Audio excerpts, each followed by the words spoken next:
સાવધાન થવાનો આજે સમય આવી ગયો છે, કારણ કે જૂનાગઢના ઘેડ વિસ્તારમાં ફરી એકવાર આખો વિસ્તાર ડૂબવાની આશંકા અહીંયા સેવાઈ રહી છે। માણાવદર પંથકમાં વરસાદથી સમેગા ગામ પાણી થયું છે। વિસાવદર સહિત ઉપરવાસમાં વરસાદથી પૂરનું જોખમ જોવા મળી રહ્યું છે। વિસાવદરમાં 4 ઇંચ અને જૂનાગઢમાં 2 ઇંચ જેટલો વરસાદ છે। ઘેડમાં જ આ વિસ્તારોના જે પાણી ફરી વળ્યા છે તેને લઈને લોકોને હાલાકી ભોગવવી પડી રહી છે।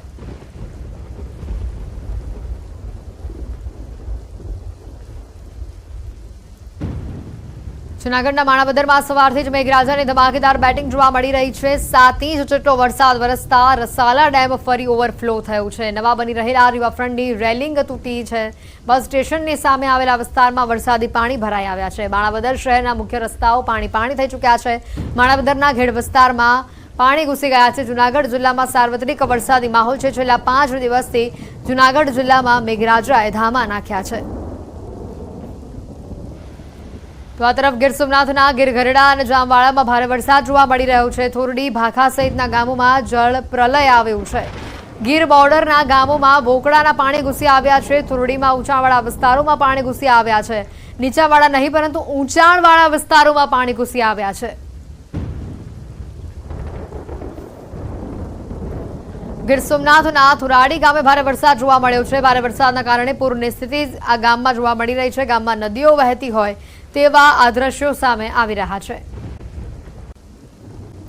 સુરતમાં ફરી એકવાર મેઘરાજાની તોફાની બેટિંગ આવી છે। એક બાજુ ખાડી વિસ્તાર અને બીજી બાજુ ઘરોમાં કેડ સુધીના પાણી ભરાઈ ગયા છે। લોકોને ભારે મુશ્કેલી વેઠવી પડી રહી છે। 2 કલાકમાં વધુ 1 ઇંચ વરસાદ ખાબક્યો છે અને આ વરસાદના કારણે ઘરનાળા પાણીમાં ગરકાવ થઈ ચૂક્યા છે। ઠેર ઠેર ઘરનાળાઓમાં પાણી ભરાતા વાહન વ્યવહાર માટે તેને બંધ કરવામાં આવ્યો છે।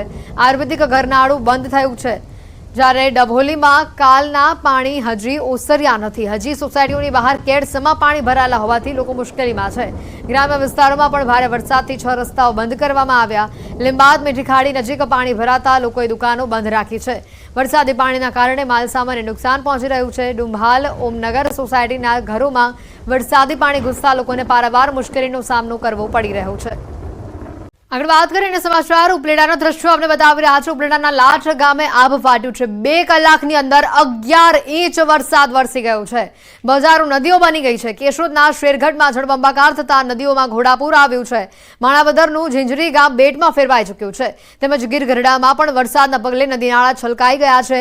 દ્વારકા કલ્યાણપુર સહિતના તાલુકામાં વરસાદ ખાબક્યો છે। કલ્યાણપુરમાં તો 2 કલાકમાં 5 ઇંચ વરસાદ થઈ ગયો છે। માણાવદરનું ઝીંઝરી ગામ બેટમાં ફેરવાઈ ચૂક્યું છે। ગામના પાદર પાણી ઘૂસી આવ્યા છે। લોકોની અવરજવર બંધ કરી દેવામાં આવી છે। કેશોદમાં ધોધમાર વરસાદથી ફરી તબાહી મચી ગઈ છે, ત્યારે કેશોદના શેરગઢમાં તો નદીઓમાં ઘોડાપૂર આવ્યું છે। નદીમાં પૂર આવતા પુલમાં ગાબડા પડ્યા છે અને જેના પગલે લોકોને હાલાકી ભોગવવી પડી રહી છે।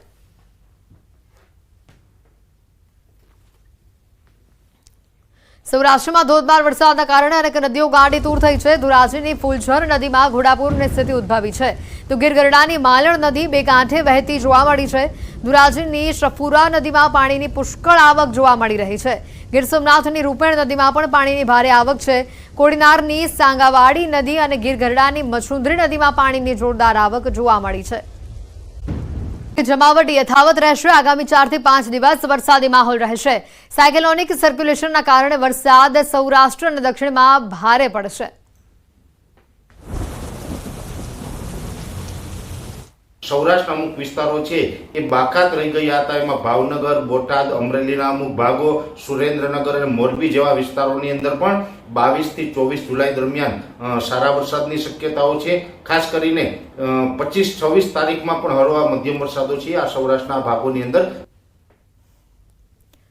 સૌરાષ્ટ્રમાં આગામી 4 દિવસ વરસાદ રહેશે। કેટલાક વિસ્તારોમાં ભારે વરસાદ પડી શકે છે। 22 થી 24 જુલાઈની વચ્ચે ધોધમાર વરસાદની આગાહી છે।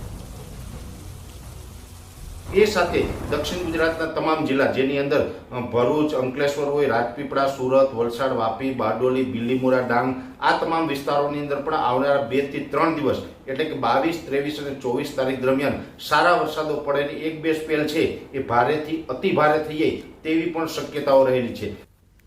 બંગાળની ખાડીમાં જે સિસ્ટમ બની રહી છે, આ સિસ્ટમને લઈને સારા વરસાદની આગાહી છે અને જેના કારણે 22, 23 અને 24 જુલાઈ ભારે વરસાદની આગાહી આપવામાં આવી છે। 1-2 જગ્યા પર ભારેથી અતિ ભારે વરસાદ જોવા મળશે। મધ્ય ગુજરાતમાં ભારે વરસાદની આગાહી છે। આગામી 2-3 દિવસમાં સારો વરસાદ અહીંયા પડશે। એકાદ બે સેન્ટરમાં અતિ ભારે વરસાદ પણ જોવા મળી શકે છે। મધ્ય ગુજરાતમાં દ્વારકા જેવી સ્થિતિ સર્જાઈ શકે છે।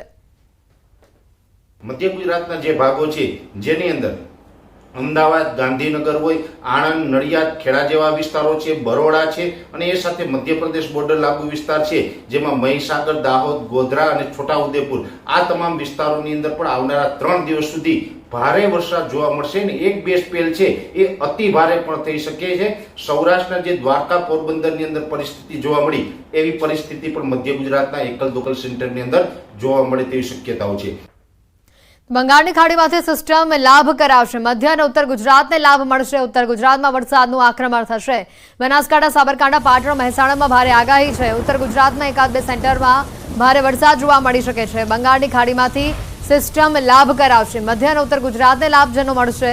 22 થી 26 જુલાઈની વચ્ચે ભારે વરસાદની આગાહી કરવામાં આવી છે।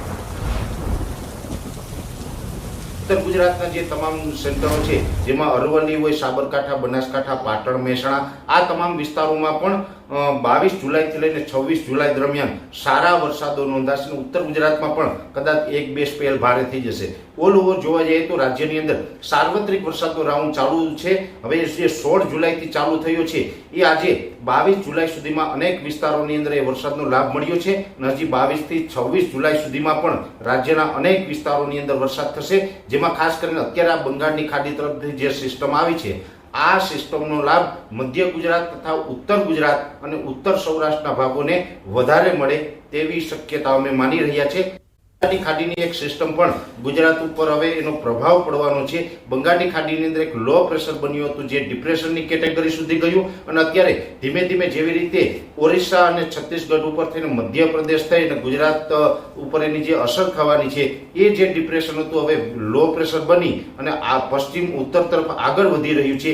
જેને કારણે ગઈકાલથી દક્ષિણ ગુજરાત અને મધ્ય પ્રદેશ બોર્ડર લાગુ વિસ્તારો હતા એમાં હળવા મધ્યમ વરસાદોની શરૂઆત થઈ ચૂકી છે। આજે 22 જુલાઈ છે અને 22 જુલાઈથી લઈ અને 26 જુલાઈ દરમિયાન રાજ્યના અનેક વિસ્તારોમાં સારા વરસાદોની શક્યતાઓ છે। માધ્યમથી સમજવાનો પ્રયત્ન કરીશું કયા કયા વિસ્તારોમાં આજે આગાહી છે। મહત્વની વાત છે આજે રેડ એલર્ટ જે વિસ્તારોમાં આપવામાં આવ્યું છે કે જ્યાં અત્યંત ભારે વરસાદની શક્યતા છે। જામનગર, રાજકોટ, દ્વારકા, પોરબંદર, જુનાગઢ, ગીર સોમનાથ, ભાવનગર અને આ તરફ દક્ષિણ ગુજરાતમાં ભરૂચ, સુરત, નવસારી, વલસાડ એટલે લગભગ આ દક્ષિણ ગુજરાતનો આખો ભાગ લઈ શકાય। સૌરાષ્ટ્રના દરિયાકાંઠાના જે વિસ્તારો છે ત્યાં અત્યંત ભારે વરસાદ જોવા મળી શકે છે। આજના દિવસની આ વાત છે।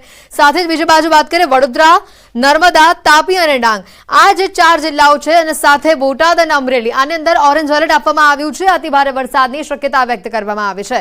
હવે વાત કરીએ સામાન્યથી ભારે વરસાદની તો અમદાવાદમાં સામાન્યથી ભારે વરસાદ જોવા મળશે। આ સાથે જ કચ્છ, મોરબી, સુરેન્દ્રનગર, આણંદ, દાહોદ, છોટાઉદેપુર આ જિલ્લામાં સામાન્યથી ભારે વરસાદ આપણને જોવા મળી શકે છે। આગાહી જે પ્રકારની સામે આવી છે આગળ જોઈએ તો બંગાળની ખાડીની જે સિસ્ટમ ગુજરાતને ધમરોડશે। આટલા જિલ્લામાં વરસાદ આવી શકે છે। હવામાન નિષ્ણાંત પરેશ ગોસ્વામીએ આને લઈને આગાહી આપી છે।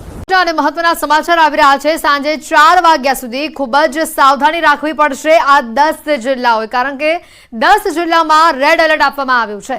સાંજે 4 વાગ્યા સુધી 8 જિલ્લા માટે ઓરેન્જ એલર્ટ છે અને 15 જિલ્લા માટે વરસાદનું યલો એલર્ટ આપવામાં આવ્યું છે। રેડ એલર્ટમાં કયા કયા જિલ્લાઓ છે તે જણાવી દઈએ। દ્વારકા, જામનગર, રાજકોટ, જુનાગઢ, પોરબંદર, ભરૂચ, સુરત અને નવસારી આ તમામ જિલ્લાઓ રેડ એલર્ટમાં આવી રહ્યા છે। સાંજે 4 વાગ્યા સુધી આ વિસ્તારમાં ભારે વરસાદની આગાહી છે।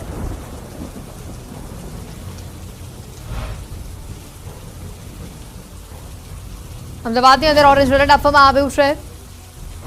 જે તાલુકા જે જિલ્લામાં અત્યારે વરસાદી માહોલ જોવા મળી રહ્યો છે। હજી પણ ગુજરાતને મેઘરાજા 7 દિવસ સુધી ધમરોડશે। વરસાદ અંગે હવામાન વિભાગની આ મોટી આગાહી સામે આવી છે।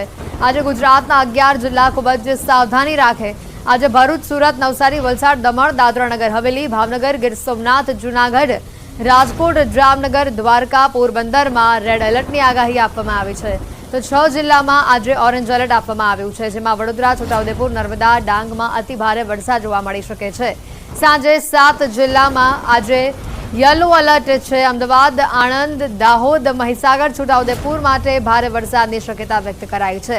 અમદાવાદમાં પણ આજે ભારે વરસાદની આગાહી છે। આજે થંડરસ્ટોર્મ એક્ટિવિટી અમદાવાદ શહેરમાં જોવા મળી શકે છે।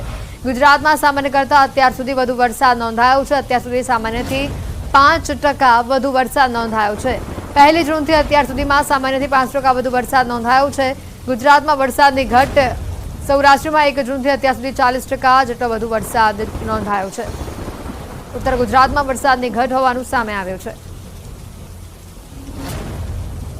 आज के लिए जहां पर एक्सट्रीमली हैवी रेनफॉल की वार्निंग और साथ में रेड अलर्ट जारी है वो डिस्ट्रिक्ट है भरूच, सूरत, नवसारी, वलसाड़, दमन और दादरा नगर हवेली, जहां पर एक्सट्रीमली हैवी रेनफॉल की वार्निंग और साथ में रेड अलर्ट जारी है। और वेरी हैवी रेनफॉल की बात करेंगे तो बड़ोदरा, छोटा उदयपुर, नर्मदा, डांग और तापी के लिए वेरी हैवी रेनफॉल की वार्निंग और साथ में ऑरेंज अलर्ट जारी है। और हैवी रेनफॉल की बात करेंगे तो आज के लिए अहमदाबाद, आनंद, दाहोद, महिसागर और छोटा उदयपुर के लिए हैवी रेनफॉल की वार्निंग है और साथ में येलो अलर्ट जारी है। अहमदाबाद डिस्ट्रिक्ट के लिए आज हैवी रेनफॉल की वार्निंग और साथ में थंडरस्टॉर्म की वार्निंग है। पूरे गुजरात स्टेट की बात करेंगे तो +5% एबव से नॉर्मल से ज़्यादा बारिश हुई है और 301 मिलीमीटर बारिश रिकॉर्ड हुई है 1 जून से आज तक। और नॉर्मल के हिसाब से 285 होनी चाहिए। और गुजरात रीजन की बात करेंगे तो 285.4 रेनफॉल रिकॉर्ड हुआ है 1 जून से लेकर अब तक, और नॉर्मल के हिसाब से 359 होना चाहिए। तो गुजरात रीजन में -21% नॉर्मल से डिफिशिएंट है। और सौराष्ट्र रीजन के लिए 319 मिलीमीटर रेनफॉल रिकॉर्ड हुआ है 1 जून से अब तक, और नॉर्मल के हिसाब से 228 होना चाहिए। और परसेंटेज में देखा जाए तो 1 जून से आज तक के लिए सौराष्ट्र रीजन में नॉर्मल से +40% रेनफॉल ज़्यादा हुआ है।